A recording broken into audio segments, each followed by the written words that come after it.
Un quartier habituellement calme s'est transformé ce matin en bombe à retardement. Les voisins qui espéraient dormir un peu pendant leur jour de congé étaient maintenant tous réveillés par des cris et prêts à déchirer le couple bruyant de l'appartement 62. Certains étaient déjà sortis dans l'entrée les manches retroussées. Quelqu'un jurait, indigné, qu'il soit impossible de vivre ainsi. En général, la vie tranquille de cette maison était terminée alors qu'elle commençait à peine. La mère et ses 2 enfants, qui pouvaient brailler pratiquement toute la journée, venaient de quitter l'appartement. Et maintenant, il y a eu une période qui a dérouté tout le monde. Il y a eu une accalmie, puis le conflit a repris. Alors qu'au début tout le monde attendait patiemment que les époux se réconcilient ou se séparent enfin, maintenant, n'ayant attendu ni l'une ni l'autre issue, tout le monde était absolument furieux. Les cris de dimanche matin ont dépassé les limites. Un grand homme frappa à la porte. Il frappa et frappa, mais personne ne l'ouvrit. Le conflit n'a fait que s'intensifier. C'est ça. Ça suffit, a crié l'homme à la porte. Vous êtes des idiots. Vous criez dimanche? C'est vous, foutus oisifs, et nous sommes des travailleurs. À cause de vous, il est impossible de passer une bonne nuit de sommeil lors de votre seul jour de congé. Tu m'énerves. J'appellerai la police dans 5 minutes exactement si tu ne fermes pas la bouche. Je ne toucherai pas à la femme.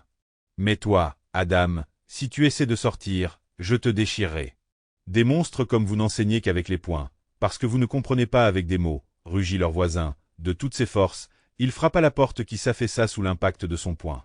Mais, apparemment, cela n'a pas aidé le voisin. Pour se défouler. Le voisin rugit encore. Tais-toi. Divorcez ou déménagez. Vous gâchez non seulement votre vie, mais aussi celle des autres. Et si vous faites une nouvelle crise de colère, j'enfoncerai votre porte et vous laisserez tous les 2 handicapés. Écoutez-moi bien. De toute façon, je n'obtiendrai rien en échange. Le conflit dans l'appartement est vraiment devenu plus calme, comme si les menaces du voisin avaient enfin fonctionné. Il expira et retourna à son appartement. Les voisins ont continué à se disputer, mais sans les cris hystériques et les hurlements sauvages de la part de l'homme. Leur conflit ressemblait désormais davantage à une grogne que les voisins étaient prêts à tolérer.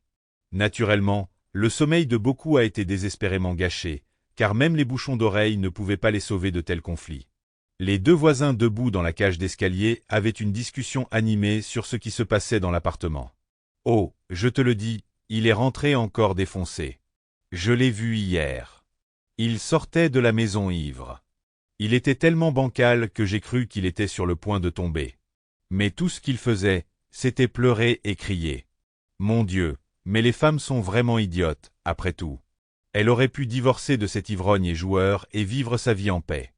Qu'ont-ils à partager? Pas d'enfants, appartement loué. C'est dommage pour la famille. Dit mon voisin avec indignation. Quand ils ont emménagé, j'ai pensé qu'ils étaient enfin des voisins normaux. Après cette maman folle avec les bébés, ce couple semblait être des gens sympas. Ce qu'ils faisaient, c'est quand même bien qu'ils aient arrêté de faire de la maison un vrai bordel. Et elle supporte un tel homme. L'idiot. L'indignation du voisin était sans limite. Elle croisa les bras sur sa poitrine et les ragots continuaient de sortir de sa bouche. Elle était indignée, mais elle avait plus que jamais envie de s'exprimer. En particulier, un autre voisin n'était pas non plus opposé à discuter des voisins criards, qui ne trouvaient même pas la moindre conscience pour ne pas jurer, au moins à 6 heures le dimanche matin.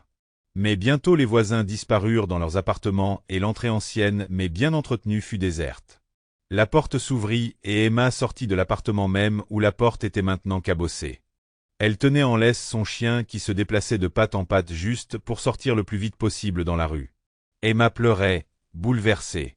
Elle était dévastée. Ce mariage l'avait tellement changée qu'elle ne paraissait pas avoir 20 ans, mais 7 ans de plus. Son état n'avait fait qu'empirer ces derniers temps. Elle était devenue complètement maigre. Elle a des pommettes pointues. Des larmes constantes lui causent des bleus sous les yeux. Elle ne ressemblait tout simplement plus à la jeune fille qu'elle était. Elle descendit les escaliers et sortit dans la rue, sortant un sac en plastique de sa poche, se préparant à nettoyer les traces de son animal de compagnie. Le chien était la seule chose qui lui restait de sa vie passée et heureuse. Ce mariage a été la plus grosse erreur de toutes. Elle ne se pardonnerait jamais de s'être laissée tomber amoureuse d'un homme aussi dégoûtant. Et maintenant, Elle se retrouvait coincée ici. La jeune fille se tenait sur l'herbe et regardait le chien choisir un endroit pour se reposer. Finalement, le chien s'est allongé sur l'herbe verte et a commencé à se rouler dessus. Son passe-temps favori. Emma sortit un os de son sac à dos et le jeta au chien. Cela lui rapporterait un os en caoutchouc et elle le lancerait à nouveau. Emma avait peur de quitter la maison, sachant très bien que les voisins la détestaient. Mais maintenant, elle s'en fichait.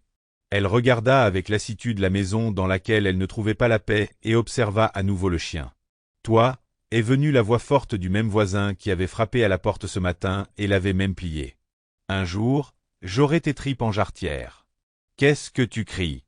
Votre idiot de mari crie si fort que mes oreilles éclatent. »« J'ai dit que je ne te ferais pas de mal, mais j'ai changé d'avis, » a rugi le voisin et je me suis jeté sur Emma.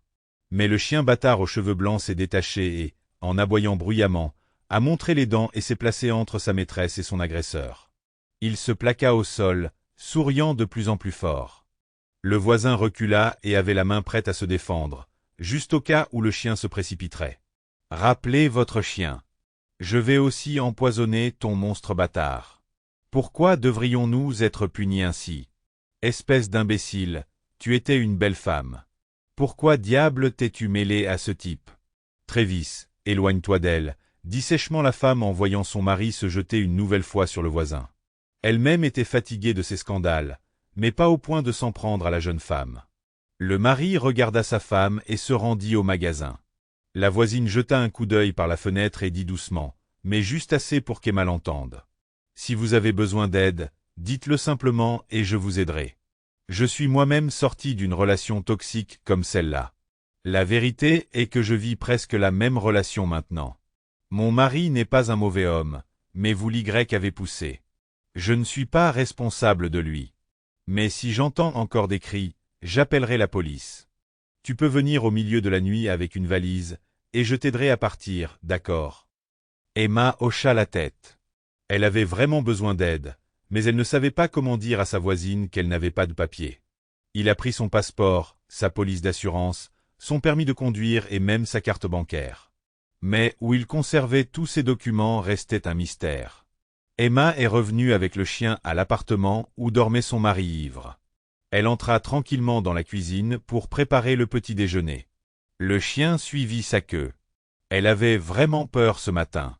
Seulement, elle n'avait pas peur pour elle, mais pour le chien. C'était son seul rayon de lumière dans cette obscurité désespérée. Emma regardait parfois le chien et pensait qu'elle aurait dû le remettre entre de bonnes mains, juste pour que le chien soit heureux. Mais sans chien, elle ne pourrait pas survivre dans cet appartement sans valeur. Emma écoutait les paroles de sa voisine. Elle savait qu'elle devait sortir elle-même. Mais que ferait-elle sans papier? Que ferait-elle sans argent? Elle avait surtout peur de se retrouver à errer dans la rue, car elle n'avait personne vers qui se tourner. Emma avait préparé son petit déjeuner et servait à manger lorsque son mari se réveilla et entra dans la cuisine. Avec la gueule de bois, il était prêt à manger n'importe quoi. Emma était assise en face de lui et le chien était assis à côté d'elle. Elle le frotta derrière l'oreille. « Qu'est-ce que notre voisin t'a attrapé ?» a demandé son mari, malgré son épouse. Le vieux bonhomme pense toujours qu'il n'obtiendra rien en retour. Eh bien, mes amis, nous viendrons. Nous prouverons à cette goule que nous sommes plus forts que lui. Ce voisin, Travis, pense trop à lui-même, et comment lui et sa femme, Fondle, toute la maison l'entendent également. Sauf que personne ne vient crier sous la porte, s'indigner contre lui, déposant dans une assiette la deuxième portion de salade. Tu n'en as pas marre? Nous devons sortir d'ici. Cela ressemble plus à une vie surréaliste qu'à une vie normale. Même avec la gueule de bois, vous ne savez pas pourquoi votre chien aboie lorsque nous nous battons. Est-ce que ça vous protège? Je vais le tuer en toi avant qu'elle ne s'en rende compte. Je ne comprends toujours pas. Pourquoi diable as-tu pris un chien bâtard ordinaire? Vous aviez de l'argent, donc vous auriez eu un chien normal. Mais c'est, on dirait un dalmatien. Seulement, il n'y a pas de place. Mais ce n'est toujours pas un chien. Un pitbull? Un bulldog américain? Des chiens-loups? Ce sont de vrais chiens, a poursuivi l'homme. Avec la gueule de bois, il transportait tout. Hier, tu étais avec une autre femme, dit la jeune fille, essayant de ne pas raviver le conflit. Elle resta silencieuse, car elle ne savait pas comment trouver les mots. La tromperie de son mari devenait si évidente qu'elle en devenait insupportable, et il se contentait de sourire. « Et que vas-tu me faire, imbécile téméraire? Si j'ai 2 femmes, ne vous inquiétez pas. Et puis, mettez la table ce soir. Mes amis viendront. Nous jouerons. Et si vous osez même ouvrir la bouche devant mes amis, alors vous savez vous-même ce que je vais vous faire. Alors connais ta place, femme. Et votre place est au fourneau. Et nettoie tout l'appartement avant le soir, dit-il avec un sourire narquois. Nous avons besoin de beaucoup de collations et de boissons pour durer jusqu'au matin. Et ne vous inquiétez pas pour les voisins. James a tout sous contrôle. Il conviendra avec la police que personne ne viendra. Il rit en voyant son visage désemparé, plutôt triste. Pourquoi tu me regardes? Personne ne vous sauvera si vous êtes blessé. Vous ne pouvez même pas compter là-dessus. T'es débile. Une femme est une femme. De quoi parles-tu? C'est votre travail d'avoir des enfants et de servir votre homme. Qui pensez-vous être? C'est ça. Cette conversation est terminée, dit fermement Adam. Il se leva et entra dans le salon. Emma entendit le bruit du bouchon s'envolant d'une bouteille de bière. Une autre bouteille de bière. Et ce n'était que le matin. Emma pouvait sentir les larmes couler sur ses joues. Elle était piégée. Et cela devenait de plus en plus difficile pour elle. Peut-être qu'il aurait vraiment été préférable de rester dehors que dans ces conditions. Le chien posa ses pattes sur ses genoux, leva la main et lécha le visage en pleurs de sa maîtresse. La femme serra le chien dans ses bras et sentit sa chaleur. Son amie la plus proche. Son seul ami proche. Même si ce chien n'était pas humain, Emma pouvait entendre son mari parler à un ami alors qu'ils discutaient de la soirée à boire. Emma grimaça, réalisant qu'elle devrait endurer un autre cauchemar entouré des amis de son mari. Seulement, elle avait le pressentiment que ce soir serait bien pire. Emma est sortie, laissant le chien à la maison. Elle voulait faire ses courses au magasin, mais elle est immédiatement tombée sur le même voisin. « Ok, je suis désolé », a déclaré Travis en se frottant l'arrière de la tête. « Eh bien, je me suis mis en colère. Je sais ce que c'est pour toi. Eh bien, je ne sais pas plus tôt. Ma femme m'a expliqué qu'on peut devenir dépendant d'un homme et ne plus pouvoir s'en sortir. Tu viens me voir si tu as besoin de quelque chose. Je ferai pression sur lui et tu partiras si tu en as besoin. Ma femme m'a dit que ce n'était pas si simple. Mais vous pouvez compter sur nous si quelque chose arrive. Et je ne ferai pas de mal à ton chien. Vous n'avez pas à avoir peur. Mais je ne peux pas garantir la sécurité de votre mari, a déclaré Travis. Il a tapoté l'épaule de la fille et est parti, retournant à l'entrée. La jeune fille a acheté les articles sur la liste et est rentrée chez elle. Elle a compris que dans sa situation, le soutien était plus important que jamais, mais elle ne pouvait pas demander d'aide. Supposons qu'elle s'enfuit. Alors, que se passerait-il? Les voisins ne savent pas qu'Emma est réellement riche, que chaque mois elle reçoit beaucoup d'argent sur sa carte. Ils ne savent pas que son mari possède cette carte. Chaque fois que son mari sortait, elle cherchait où il aurait pu cacher ses affaires, mais elle ne trouvait aucun document.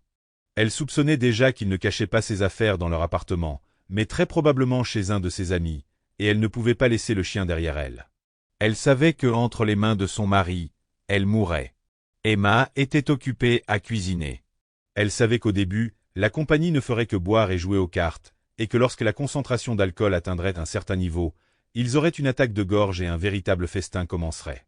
Elle a cuisiné un rôti. Elle faisait bouillir les pommes de terre, préparait les entrées et les plats principaux, mais elle ne pensait qu'à s'enfuir d'ici par tous les moyens nécessaires. Ne tolérer plus cette horrible attitude. Elle a dû arrêter d'attendre de l'aide. À la fin de cette semaine, elle avait envie de faire ses valises. Elle s'enfuyait quand son mari allait jouer avec James, et je me fiche de la façon dont sa fuite s'est terminée. Mieux que d'être prise en otage par son propre mari. Il se faisait tard et Emma devenait folle en attendant le cauchemar. Elle sentait que ce soir serait encore pire, que ce soir elle regretterait à plusieurs reprises de ne pas s'être enfuie le matin, de n'avoir pas accepté l'aide de ses voisins compatissants. Elle n'avait aucune idée de ce qu'elle allait vivre. Peu à peu, des individus suspects, qu'Emma connaissait par son nom, ont commencé à entrer dans l'appartement. Elle les détestait tous. Elle les aurait tous emprisonnés elle-même, mais elle ne le pouvait pas. Que puis-je dire? Elle ne pouvait même pas contrôler sa propre vie, encore moins celle des autres. Au moment où tout le monde était rassemblé et qu'il faisait noir dehors, tout l'appartement était trempé de fumée de cigarettes. La fumée était partout. Les pièces étaient saturées de cette odeur. À une grande table du salon, une compagnie de 12 personnes était assise. Ils criaient, jouaient aux cartes, pariaient beaucoup d'argent. Elle détestait que son mari ait déjà perdu une somme énorme. « Tu n'as plus rien à parier, » rit James, alors qu'ils étaient seuls à jouer tous les deux. Il y en avait déjà 100 000 en jeu, et il était temps pour son mari de devenir nerveux. Mais ce qu'Emma a entendu l'a vraiment horrifiée. « Oui, je vais tenter ma chance. »« Et ma femme ?» dit son mari en souriant sournoisement. Il était si désireux d'obtenir ces 100 000 $ que, pour en avoir l'occasion, il était prêt à perdre sa femme. James, qui regardait toujours autour de lui et déshabillait Emma des yeux, n'hésita pas et accepta. Il accepta le pari et le jeu commença. Emma les regarda avec horreur jeter les cartes tandis que son mari perdait. Il a perdu sa femme dans les cartes et n'a même pas scié. Il jeta les cartes qui lui restaient en main sur la table et cracha par terre. La femme, pleine d'horreur, recula. « Arrête-toi là, imbécile. La dette de cartes est une question d'honneur. Accompagne James dans la chambre. Il n'y a rien à faire ici. » Il attrapa le chien par le cou et l'attira vers lui. Le chien a crié. Il a mis sa main autour de la gorge du chien, et celui-ci a eu une respiration sifflante. « Ou j'étrangle ton chien juste devant toi, » rugit le mari ivre. Puis James a jeté la fille qui pleurait sur la table, juste devant son conjoint perdant. Emma sanglotait et regardait le chien qui sifflait et se tortillait dans les bras de son mari. Et puis l'incroyable s'est produit. Un coup de feu retentit et le son déchira toute l'entrée, secouant l'entrée. La porte s'ouvrit et une femme laide et disgracieuse, aux lèvres charnues et aux cheveux courts, entra dans l'appartement. La femme de James accourut dans l'appartement avec un fusil à la main. Elle leva l'arme et visa. Elle tira brusquement vers le plafond et du plâtre tomba sur tout le monde. Tout le monde se jeta instinctivement au sol. « Espèce de salaud moraux. Vous allez tous en prison, » rugit la femme. Moins de 5 minutes plus tard, Travis faisait irruption dans l'appartement, profitant du fait que l'appartement était ouvert, et l'image qui lui apparaissait était terrible. Il chancela et se figea. « Et, laisse-la partir et tu laisses tomber le chien. »« Laisse tomber, dis-je. Emma, prends le chien et descends jusqu'à ma voiture, et tu me donnes vite les documents, » frémit cette vilaine femme. Travis a tout de suite tout compris. Il est resté ici pour protéger cette courageuse femme au cas où. Emma et le chien étaient déjà descendus. Ils ne couraient aucun danger. La police, appelée il y a 1 heure, n'était toujours pas là. Quoi? Quel document? Grimaça Adam. Mais la femme a tiré sur le couvercle de la chaise, juste entre ses jambes, et il a crié. Il a sauté sur place. Tu penses que je plaisante? Je vais vous tuer tous ici, mais je ne veux pas aller en prison. Vite, apportez ses papiers et sa carte par ici, rugit la femme. Sa voix forte résonna dans la pièce. Les voisins avaient déjà commencé à se rassembler dans l'entrée. Travis ne savait pas qu'à ce moment-là, sa femme était en train de préparer ses affaires et de donner à Emma la carte de visite d'un avocat intelligent pour le prochain divorce unilatéral. Emma a pleuré. Elle ne s'attendait pas à ce que tant de gens soient prêts à l'aider pendant tout ce temps. Elle pensait qu'elle était toute seule, mais en réalité, elle ne l'était pas. À ce moment-là, son mari a cassé le carrelage de la salle de bain et a sorti les documents de sa cachette, ainsi que la carte de son portefeuille. Il a tout donné à la femme de James. Elle a dit à Travis d'appeler la police régionale avant de les tuer ici comme des mouches. La police locale ne viendra pas. Ils sont tous dans le même bateau. Ils ont attendu l'arrivée de la police et le véritable spectacle a commencé. Chacune des personnes assises ici avait une longue liste de choses pour lesquelles elles allaient désormais purger une peine. Ils ne pouvaient plus compter sur la police locale, qui serait désormais également sanctionnée. La femme est descendue jusqu'à la voiture. Elle y a mis Emma qui pleurait et son chien. Nous roulerons longtemps, et sans arrêt, très probablement. Uniquement dans les stations-service. Nous mangerons aussi en chemin.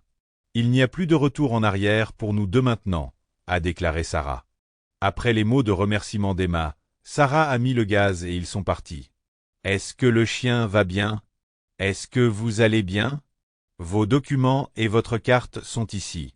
C'est ça, Emma. Vous en avez assez, dit la femme, et elle resta longtemps silencieuse. Elle n'a repris la parole que lorsqu'ils ont parcouru 300 miles et se sont arrêtés pour la première fois dans une station-service pour faire le plein d'essence, promener le chien et emporter de la nourriture avec eux. Ils étaient de retour dans la voiture, et ce n'était que maintenant que Sarah était prête à dire toute la vérité. Je t'ai découvert il n'y a pas longtemps, il y a environ 1 mois. J'ai entendu mon mari parler au vôtre. J'ai moi-même vécu dans la peur tout ce temps. Je ne savais pas quoi faire, mais j'ai décidé de m'enfuir et quand j'en ai eu l'occasion, je suis allé voir la police régionale et je leur ai tout raconté. Il s'est avéré qu'ils recherchaient ce gang depuis longtemps et qu'ils risquaient tous de lourdes peines. La seule chose à faire était de les attraper tous ensemble, pour que lorsque l'un d'entre eux était attrapé, tous les autres ne s'enfuient pas. J'ai dit que je les réunirais s'ils nous laissaient partir, toi et moi, en même temps. Sans interrogatoire. Ils ont déjà une liste complète d'allégations sur ces monstres, si vous pouvez l'exprimer ainsi. J'ai dû y retourner. J'ai attendu un moment, j'ai pris mon arme et j'ai couru vers vous. Je ne savais pas qu'ils allaient te draguer, ils ont aussi attrapé ton chien, les monstres. J'ai tout de suite su qu'ils te menaçaient. Maintenant, nous devons partir. Ne vous inquiétez pas, personne ne nous cherchera. Ils n'en ont pas besoin. Mais je sais que si nous ne partons pas, nous serons tentés par des souvenirs jusqu'à la fin. Vous avez beaucoup d'argent. Vous ne serez pas perdus. Et j'ai une maison là-bas. Tu peux acheter le tien, et si tu veux, tu peux rester avec moi. J'ai déjà déplacé les enfants. Tu es le seul qui reste. Vous n'êtes pas obligé de me remercier. Beaucoup de gens vous ont aidé. Dans une situation comme celle-ci, les femmes doivent se serrer les coudes, se protéger les unes les autres. Ils roulaient dans l'obscurité de la nuit. Le chien somnolait profondément, la tête posée sur les genoux de sa maîtresse. Épuisée physiquement et émotionnellement, Emma s'est elle aussi endormie. Sarah alluma doucement la radio, jetant de temps en temps des coups d'œil aux passagers qui dormaient maintenant sur la banquette arrière. Elle n'oublierait jamais le cauchemar qu'elle avait vu dans cet appartement. Elle était terrifiée à l'idée d'imaginer ce que cette fille aurait vécu si elle ne l'avait pas sauvée. Maintenant, tout irait bien. Tout devait bien se passer. Sarah s'est arrêtée à l'aube pour faire le plein de la voiture et acheter des plats chauds. Elle promena le chien et le conduisit à sa maîtresse endormie. Emma ne se réveilla que lorsque la voiture redémarra. Sarah lui tendit un sac de hamburgers chauds et Emma le mangea avec gratitude, appréciant son goût. Elle n'a pas oublié de le partager avec le chien.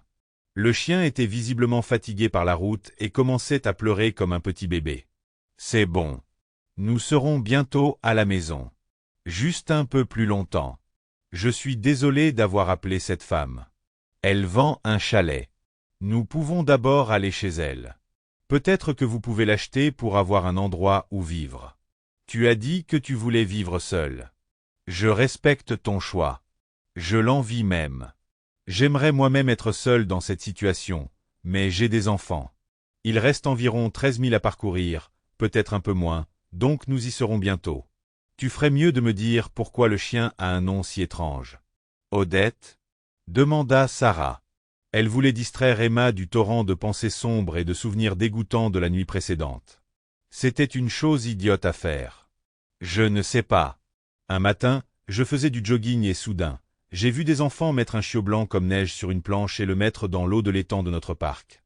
Ils riaient et le chiot trébucha et fusionna et la planche bascula. J'ai chassé les enfants et j'ai sauté dedans. J'ai attrapé son chien et j'ai inhalé de l'eau. Nous avons passé 3 heures chez le vétérinaire pendant qu'il l'examinait. J'adorais un dessin animé quand j'étais enfant où le sorcier transformait la princesse en cygne. Eh bien, je pensais que c'était blanc et je l'ai trouvé dans l'eau. Voilà donc le cygne. C'est donc Odette, la princesse cygne. Puis Emma rit. Elle sourit en se rappelant à quel point Odette était ridicule et jolie. Pendant qu'elle parlait, ils se rendirent en voiture à une petite maison où ils furent accueillis par une aimable hôtesse. La femme de James a expliqué où elle vivait désormais et qu'Emma pouvait appeler à l'aide à tout moment. Emma a serré son sauveur dans ses bras, l'a remercié chaleureusement et lui a dit au revoir. Restée seule avec le propriétaire du chalet et le chien, elle a visité la maison et a été ravie. Elle a immédiatement payé d'avance, et ravie du succès de la transaction, la logeuse est partie préparer le transfert des documents. Emma était seule pour la première fois depuis si longtemps, et pour la première fois elle se sentait heureuse. Elle ne pouvait même pas croire qu'elle était enfin en sécurité. Elle avait survécu à un véritable cauchemar et maintenant elle méritait vraiment le bonheur. Un mois plus tard, elle avait déjà obtenu son divorce et l'acte de propriété de la maison qui lui appartenait désormais entièrement. La jeune fille réapprenait à vivre. Elle apprenait à vivre en sécurité, et même si elle faisait parfois des cauchemars, elle était heureuse. Son mari avait été condamné à 12 ans de prison, mais connaissant son caractère, on pouvait s'attendre à ce qu'il ne sorte jamais de prison. Emma s'assit sur l'herbe douce au bord de la rivière. La belle rivière tranquille qui coulait à 5 kilomètres de sa maison l'apaisait. Le chien courait au bord de la rivière. Il est allé à l'eau à 2 reprises, mais a rapidement perdu tout intérêt pour la natation. 2 enfants construisaient un château avec du sable de rivière et riaient.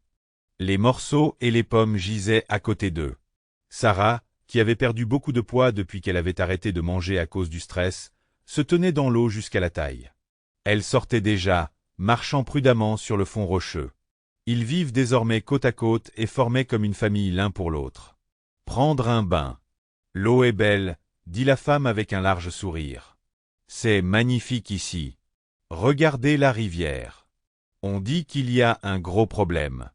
Les pêcheurs sont assis là. Nous pourrions aussi aller à la pêche. J'ai pêché toute mon enfance et je t'apprendrai, dit Sarah. Elle s'assit à côté de son amie et lui demanda plus doucement. As-tu encore des cauchemars? Emma hocha la tête à sa question. Rien. Ça va passer. Nous sommes tous les deux en sécurité maintenant. J'espère que les enfants oublieront ce qu'ils ont vécu. Ils sont si heureux maintenant, si joyeux. Mon cœur saigne en pensant au cauchemar dans lequel nous avons vécu. Nous avons assez souffert. Il est temps de prendre un nouveau départ. Vous n'avez rien à craindre. Votre ex-mari est mort en prison. Oui, c'est devenu beaucoup plus facile, honnêtement, a admis Emma, qui a été informée du décès de son ex-mari suite à une overdose. À ce moment-là, elle avait l'impression d'avoir perdu un poids. Elle apprenait à vivre heureuse. Elle apprenait à ne pas avoir peur de vivre et à se réveiller chaque matin. Elle ne s'est pas précipitée. Elle a compris qu'il lui faudrait beaucoup de temps pour reprendre sa vie en main. Mais elle était quand même beaucoup plus heureuse qu'avant.